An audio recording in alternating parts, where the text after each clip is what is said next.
Good evening, Ollie. And of course, there's so much confusion in Europe as well. The European Medicines Agency says there's no actual proof yet at all of any causality. But then there's a top official within that agency saying, no, there is. I've sketched out the UK's conundrum. So is there any official word on this vaccine, whether EU or the UK where it was developed, if there is actually a link between getting the vaccine and developing a life-threatening blood clot?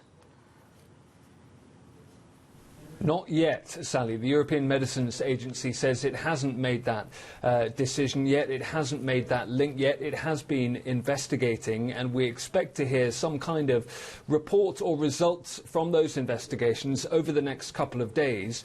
You're right that we did hear from a top official at the EMA talking to Italian media, saying that he thought it was becoming clear that there was a link between the Astrazeneca jab and some of these rare clotting events, but also saying that it wasn't yet clear what was causing the clots and that much more investigation needed to be carried out. As I say, the EMA is saying that no conclusions have been drawn yet. There isn't any clear evidence yet that the clots are being caused by the Astrazeneca jab. Here in the UK, the regulator continues to say this is a vaccine that is safe and is effective and can be used for all adults, but it is also under review here in Britain. We should stress how vanishingly rare these episodes are. The UK is, of course, a good country to look at in terms of the possible effects that we might be seeing from the jab, because over 18 million people here in Britain have already had an AstraZeneca dose. There have been, out of those 18 million people jabbed, 30 cases of clotting, 7 deaths so far. But as I say, the UK is not saying that it believes that there is a direct link between those clotting episodes and the jab. Indeed, you do see clotting episodes throughout the general population at a not dissimilar rate. So there is certainly still some confusion, but the position from the UK regulator for now is that this is a safe and effective jab and that the benefits far outweigh the risk.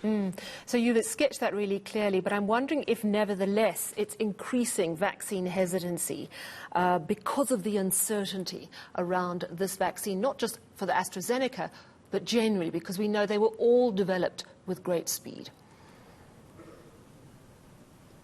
Well, funnily enough, in the UK, actually, the vaccine take-up rate continues to rise. We've had new polling out today which shows that well over 90% of people have either had a vaccine dose already or say they will definitely or very likely have one when they are offered it. So it's just a few percent of people now in the UK who are hesitant. That is a slightly different picture across parts of Europe where there are really much higher rates of vaccine hesitancy, and those rates have been rising since some of the doubt that's been cast on the AstraZeneca jab. Now, the disparity there is partly historical. Many European countries have always had higher vaccine hesitancy than the United Kingdom, but partly also maybe to do with that rollout that I was talking about, the fact that so many people here in the UK have had this jab, and not only is it proving to be safe, it's proving to be effective. Death rates are plummeting, hospitalisations are plummeting, cases are falling rapidly as well. So I think for Brits, they're looking at the effects that the vaccine programme is having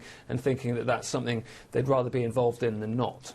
Thank you so much, Ollie Barrett, our correspondent in London.